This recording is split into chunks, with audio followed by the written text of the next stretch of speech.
한밤쯤 되어서 바울과 실라가 기도하면서 하나님을 찬양하는 노래를 부르고 있는데 죄수들이 듣고 있었다. 그때 갑자기 큰 지진이 일어나서 감옥의 터전이 흔들렸다. 그리고 곧 문이 모두 열리고 모든 죄수의 수갑이며 착고가 풀렸다.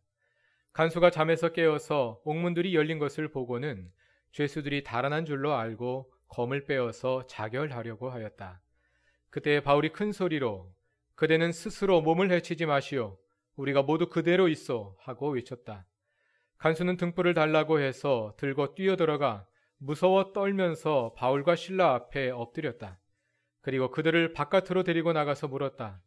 두 분 사도님, 내가 어떻게 해야 구원을 얻을 수 있습니까? 그들이 대답하였다.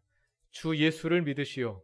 그리하면 그대와 그대의 집안이 구원을 얻을 것입니다. 그리고 하나님의 말씀을 간수와 그의 집에 있는 모든 사람에게 들려주었다. 그날 그 밤 그 시각에 간수는 그들을 데려다가 상처를 씻어 주었다. 그리고 그와 온 가족이 그 자리에서 세례를 받았다. 간수는 그들을 자기 집으로 데려다가 음식을 대접하였다. 그는 하나님을 믿게 된 것을 온 가족과 함께 기뻐하였다. 아멘. 이것은 하나님의 말씀입니다. 사도행전을 보면 사도들이 복음을 전하다가 옥에 갇히는 이야기가 5번에 걸쳐서 나옵니다. 그중 세 번은 투옥 중에 기적이 일어나는데요. 오늘 본문은 그 3번째 이야기입니다. 바울과 그의 동역자 실라가 빌립보 감옥에 갇혔으나 좌절하지 않고 기도하면서 하나님을 찬양하던 중에 갑자기 지진이 일어나 감옥터가 흔들리며 모든 죄수들의 착고가 풀어지는 기적이 일어난 것입니다. 성경을 읽다 보면 이런 기적 이야기들이 종종 나오지요. 여러분은 성경에서 기적 사건을 대할 때 어떻게 받아들이십니까? 기적들이 아무 의심 없이 사실로 잘 믿어지는 분들도 있지만 잘 믿어지지 않는 분들도 있을 것입니다. 성경에 나오는 기적이나 초자연적인 현상들을 받아들이기 힘든 분들에게는 오늘 본문과 같은 기적 이야기들이 무의미하게 다가올 수 있습니다. 그래서 오늘은 본문의 메시지를 전달하기 전에 그런 분들을 염두에 두고 성경에 담긴 기적들을 어떻게 이해해야 할지 잠시 생각해 보고자 합니다. 사람들 가운데는 무엇이든 쉽게 잘 믿는 사람들이 있는가 하면 분명히 이해하고 납득하기 전에는 잘 믿지 못하는 사람도 있습니다.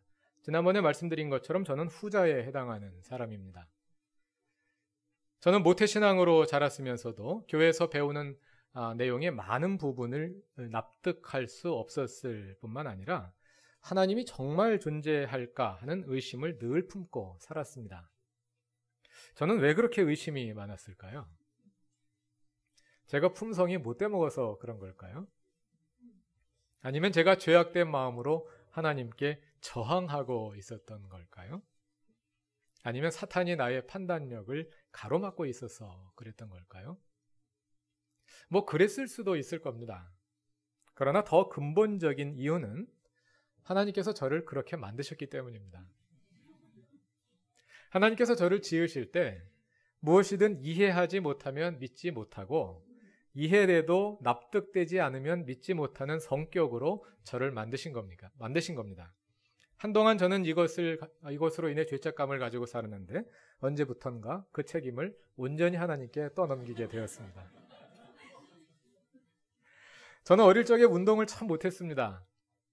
초등학교 운동회 때 축구 경기에 나갔는데 공을 어느 쪽으로 차야 하는지를 알 수가 없었습니다.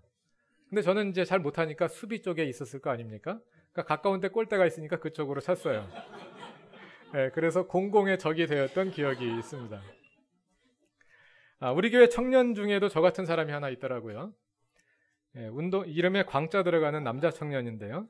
운동회에서 이어달리기를 하는데 이쪽에서 달려오다가 바톤을 받아서는 저쪽으로 가야 되는데 받아가지고 반대 방향으로 뛰어갔다는 이야기가 전설처럼 전해 내려져 오고 있습니다. 저는 제가 어릴 적에 운동을 잘 하지 못했던 이유가 운동신경이 발달하지 않았기 때문이겠거니 하고 생각을 했습니다.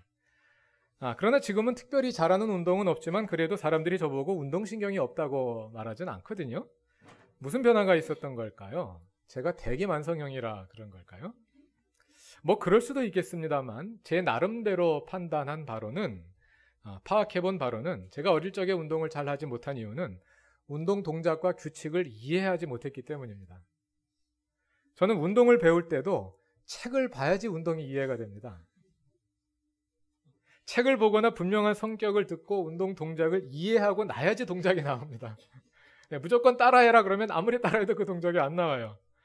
코치에게 배우는 경우에도 이해할 수 있도록 설명을 잘 해주는 코치한테 배워야지 그 운동이 제대로 배워집니다. 저는 이렇게 무엇이든 이해하지 못하면 믿지도 못하고 따라하지도 못하는 성격으로 만들어졌는데 그것은 하나님께서 하나님의 쓰심의 계획에 따라서 저를 그렇게 만드신 것이라고 믿습니다.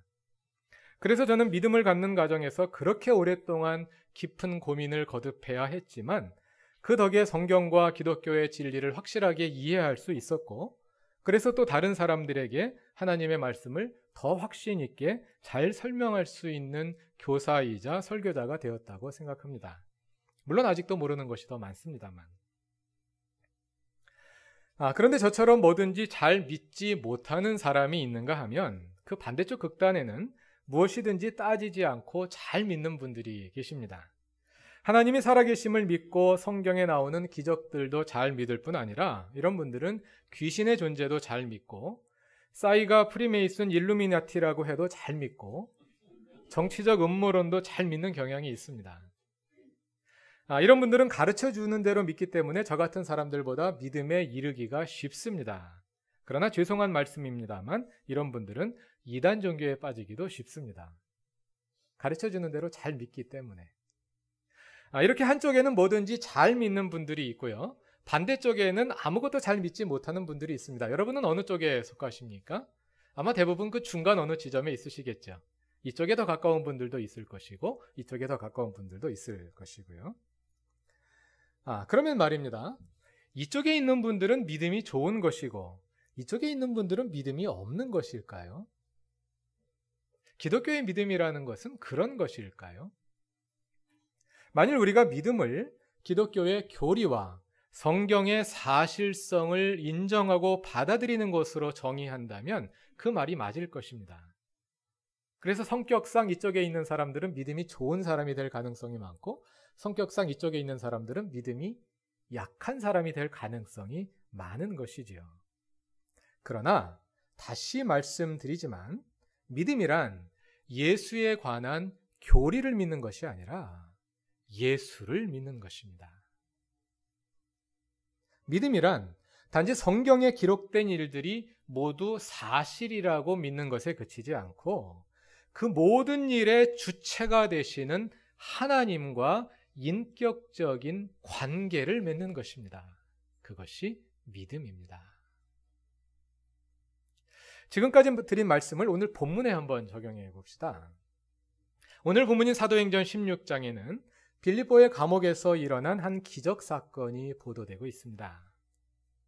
만일 믿음이 단지 교리와 성경의 사실성에 관한 것이라면 본문과 관련하여 우리의 믿음의 문제는 빌립보 감옥에서 실제로 그런 기적이 일어났다고 믿느냐 아니면 믿지 못하느냐의 문제가 될 것입니다. 실제로 기적이 일어났다고 믿으면 믿음이 좋은 것이고 그 기적이 일어났을까 하고 의심하면 믿음이 없는 것이고 이렇게 되겠죠.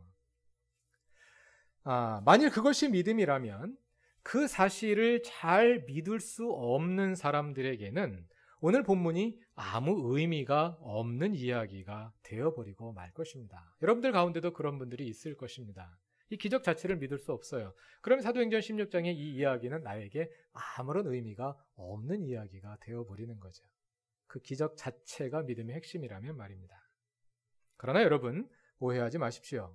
기적은 하나님의 진리를 전달하는 그릇에 불과한 것이지 기적 자체가 진리인 것은 아닙니다. 기적은 그릇에 불과한 것입니다. 사도행전을 포함하여 성경의 여러 책들은 기적을 가리켜 표적 또는 표징이라고 부릅니다. 표징은 헬라어여 세메이온이라는 말을 번역하는 것인데 영어로 하자면 사인입니다. 사인이란 자기가 아닌 다른 무언가를 지시하는 것이지요. 달을 가리키는 손가락과 같은 것입니다. 손가락은 아무것도 아니죠. 달은 저기에 있는 겁니다. 이것이 사인이지 않습니까? 기적은 손가락과 같은 것입니다.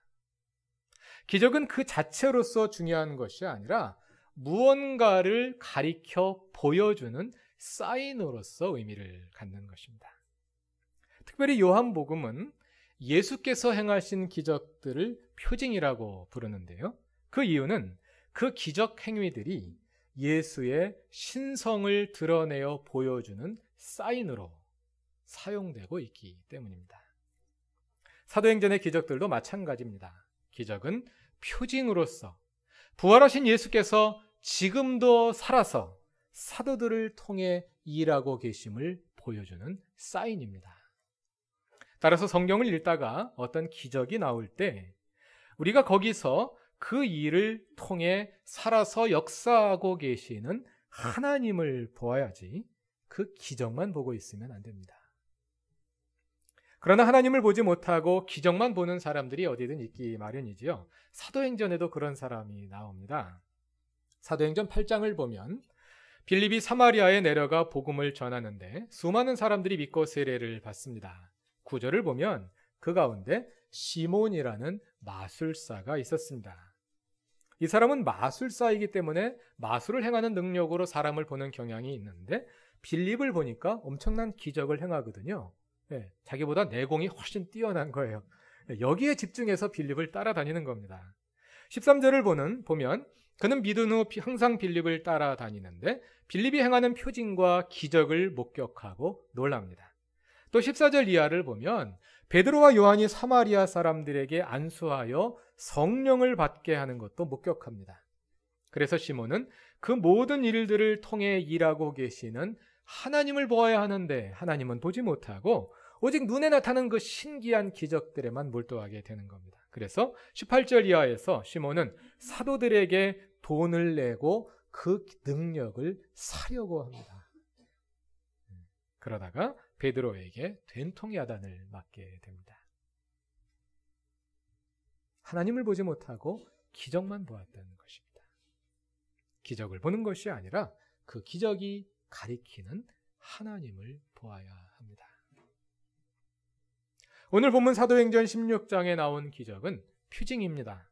하나님께서 사도들을 통해 그 감옥에서도 일하고 계심을 보여주는 사인입니다. 따라서 우리는 이 사건에서 기적을 보는 데서 그치지 않고 그 기적을 통해 하나님께서 거기서 어떤 일을 하고 계시는지를 보아야 합니다. 기적이 믿어지시지 않습니까? 그럼 일단 그 문제는 접어두십시오. 그냥 넘어가십시오. 여러분들이 기적이 믿어지지 않는다고 해서 이 말씀이 의미가 없는 것이 아닙니다. 기적에 몰두하지 말고 그 기적이 무엇을 가리키고 있는지에 주목하여 보십시오. 기적만 보고 나는 기적을 믿을 수 없어. 안 믿어져. 에이, 그럴 리가 있어. 그 생각만 하고 있다 보면 정말 이 말씀을 통해 하나님이 주시는 그 말씀을 놓치게 됩니다. 기적이 믿어지지 않더라도 만일 그 기적이 가리키는 하나님을 볼 수 있다면 기적이 믿어지지 않는다는 사실로 너무 고민하지 마십시오. 나중에라도 하나님께서 여러분에게 어떤 계기를 주셔서 결국은 믿게 하실 겁니다. 저도 그랬거든요. 자, 그러면 사도행전 16장의 기적 이야기를 통해 하나님이 어떻게 일하시며 이 사건을 통해 우리에게 무엇을 말씀하시는지 알아보기로 합시다. 오늘 본문의 사건이 일어난 것은 빌립보입니다. 사도행전 16장 16절 이하에 의하면 바울이 빌립보에서 복음을 전할 때 그 일을 방해하는 여자가 하나 있었습니다.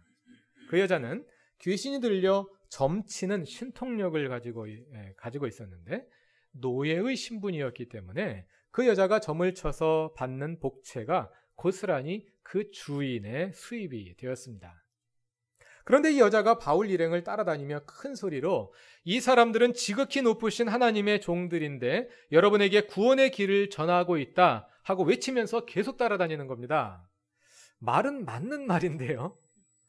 그런데 몇 날 며칠을 귀신 들린 여자가 따라다니며 소리를 지르니 얼마나 귀찮고 힘이 들겠습니까? 그래서 바울이 그 여자에게서 귀신을 내쫓았습니다. 그리고 나니까 이제 문제는 그 여자로 인해 돈을 벌다가 돈벌이가 끊어져 버린 주인들입니다. 그들은 바울과 실라를 붙잡아서 관리들에게 끌고 가서는 바울 일행을 고발합니다. 20절과 21절을 보면 그 고발 내용은 그들이 외국인으로서 이 도시에서 소란을 일으키고 있다는 것입니다. 그들이 바울에게 앙심을 품은 이유는 자신들의 돈벌이가 없어졌기 때문이죠. 그러나 그들은 다른 죄를 뒤집어 씌워서 바울 일행에게 보복을 하려고 합니다. 그들은 그 도시 사람들의 외국인 혐오증을 자극하고 바울 일행을 사회적으로 불온한 인물로 부각시키려 하고 있는 것입니다. 이어지는 22절 이하를 보면 그 고발에 따라 치안관들은 바울과 실라의 옷을 벗기고 그들에게 매질을 많이 한 후에 감옥 깊은 방에 가두고 그들의 발에 착고를 단단히 채워서 감시하게 합니다.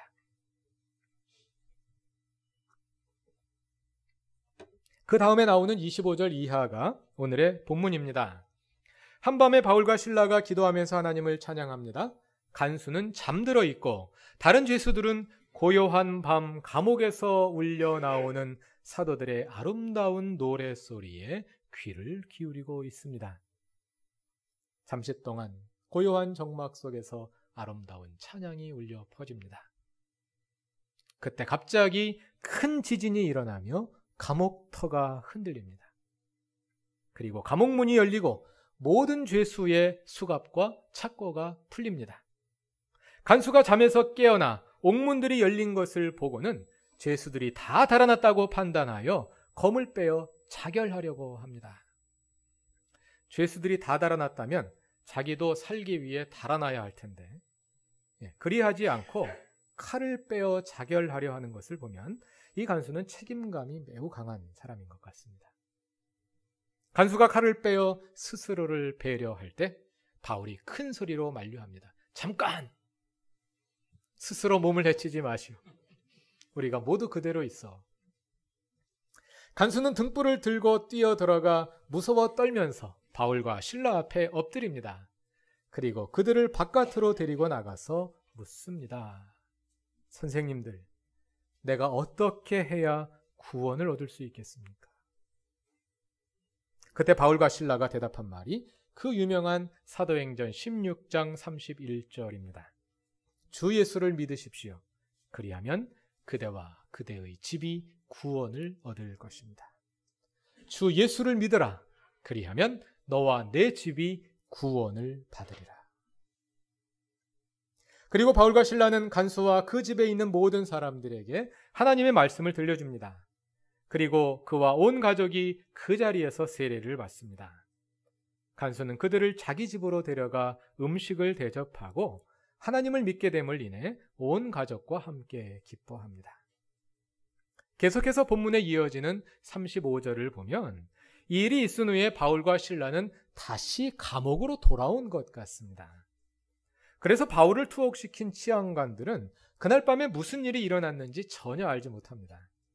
그들은 부하들을 감옥으로 보내 두 사람을 풀어주라고 명령합니다. 이 본문을 읽다 보면 한 가지 질문이 생깁니다. 하나님은 누구를 위해서 이 기적을 일으키신 걸까요? 사도행전 5장과 12장을 보면 사도들이 옥에 갇혔을 때 천사가 감옥문을 열고 사도들을 구해내는 이야기가 나옵니다. 감옥에서 일어난 첫 번째와 두 번째 기적입니다. 이 두 번의 기적은 사도들을 위한 기적이었습니다. 그러나 오늘의 본문인 사도행전 16장에서는 그러한 기적이 일어났음에도 불구하고 바울과 실라는 여전히 감옥 안에 있습니다. 이 세 번째 기적은 사도들을 위한 기적이 아니었습니다. 앞에 나오는 5장과 12장에서 사도들을 투옥시켰던 유대 관리들은 이 일로 인해 큰 충격을 받습니다. 사도행전 5장 17절 이하를 보면 사도들을 옥에 가둔 사내들이니 다음 날 감옥으로 사람을 보내어 사도들을 데려오게 하였으나 헐, 사도들은 그 시간 성전에서 백성들을 가르치고 있었습니다. 12장에서도 마찬가지입니다. 헤롯 아그리파 1세가 12사도들을 차례대로 죽여서 유대인들의 환심을 사려고 하였으나 하나님은 베드로를 감옥에서 구해내셔서 그분이 살아계심을 헤롯 왕에게 똑똑히 보여주셨습니다. 사도행전 5장과 12장의 기적은 사내들인과 헤롯, 즉 권력자들을 위한 것이었습니다. 그러나 오늘 본문인 사도행전 16장에서 치안관들은 지난밤에 무슨 일이 일어났는지를 전혀 알지 못합니다. 그들은 아침에 감옥에서 바울과 실라를 만났습니다. 오늘 본문의 기적은 권력자들을 위한 것도 아니었습니다. 그렇다고 해서 이 기적이 죄수들을 위해 일어난 것도 아닙니다. 죄수들은 그날 밤 감옥문이 열리고 착고가 풀려 집단 탈옥할 수 있는 절호의 기회를 맞이하였으나 웬일인지 무슨 일이 일어나는 것인지 자세히 본문이 보도하지는 않습니다만 그들은 아무도 감옥을 빠져나가지 않고 다 그 자리에 머물러 있습니다. 어쨌든 죄수들도 이 기적으로부터 아무런 덕도 보지 못합니다. 그렇다면 남는 것은 단 하나뿐이죠. 이 기적으로 덕을 본 사람은 오직 간수와 그 가족들 뿐입니다. 간수와 그 가족들은 그날 밤 그 사건으로 인해 하나님을 믿고 구원받게 되었기 때문입니다. 그날 밤 그 기적은 단 한 사람, 간수에게 보여주신 하나님의 표징이었습니다. 그 기적은 바울과 실라가 전하는 하나님이 참신이심을, 그 하나님께 구원이 있음을 간수에게 보여주는 사인이었던 것입니다. 간수는 그 기적에서 표징을 보았습니다. 그리고 그는 그 기적에 함몰되지 않고 그 표징이 지시하는 참된 대상이신 주 예수를 보았습니다. 그래서 그날 밤 그와 온 가족은 주 예수를 믿어 구원받은 백성이 된 것입니다. 이것이 영화의 한 장면이라고 생각해 봅시다. 사도행전은 시각적인 묘사에 그리 많은 노력을 기울이지 않기 때문에 그냥 지진이 일어나 감옥터가 흔들리고 죄수들의 수갑과 착고가 풀렸다고 간단히 묘사하고 있습니다만 이 장면은 사도행전에 나오는 가장 스펙타클한 장면 가운데 하나입니다. 만일 사도행전으로 영화를 만든다면 오늘 이 장면을 훨씬 더 스펙타클한 장면으로 연출했을 것입니다. CG 비용도 꽤 많이 들었을 것입니다. 그런데 그 많은 비용을 오직 한 사람, 이 간수를 위해 드린 것입니다. 그러나 그것은 결코 쓸데없는 낭비가 아니었습니다. 그 비용은 결코 헛된 곳에 쓰이지 않았고 한 가족의 구원을 위해 온전히 사용되었기 때문입니다. 그런데 잘 생각해 보면 그 장면은 결코 간수와 그 가족만을 위해서 만들어진 것이 아닙니다. 영화의 장면은 누구를 위해 만드는 걸까요? 관객을 위해 만드는 것이겠죠. 사도행전 16장의 이 스펙터클한 장면은 바로 이 영화의 관객인 나를 위해 만들어진 것입니다. 바로 나에게 예수 그리스도를 보여주시기 위한 표징으로 이 스펙터클한 장면을 하나님께서 친히 연출하신 것입니다. 지금까지 살아오는 가운데 우리는 이미 숱한 기적들을 경험하지 않았습니까? 우리가 살아서 숨쉬며 이 자리에 앉아 예배드리고 있다는 사실이 기적이 아닙니까? 앞으로도 우리의 삶에 기적이 계속될 것입니다. 바로 나를 위한 기적입니다. 사도행전 16장의 그날 밤 단 한 사람의 간수를 위해 그 엄청난 장면을 연출하신 하나님께서 오늘 우리의 삶에서도 다시금 나를 위한 기적을 연출하실 것입니다. 그 기적을 경험하며 그 표징 속에서 하나님을 보고 또 만나는 우리 구루터기 교회의 모든 교우들이 되시기를 바랍니다. 다 같이 기도드리겠습니다. 나를 위해 기적을 연출하시는 주님, 주님께서 우리의 삶에 일으키시는 그 스펙터클한 기적들 속에서 주님을 발견하지 못하는 우둔한 우리의 눈을 열어주옵소서. 무뎌진 우리의 마음이 주님의 은혜에 민감하게 반응하게 하옵소서. 삶의 기적 속에서 주를 보게 하옵소서. 빌립보의 그날 밤 한 간수를 위해 기적을 일으키신 주님, 오늘 우리의 삶에 다시 나타나 주를 보여 주옵소서. 예수님의 이름으로 기도드립니다. 아멘.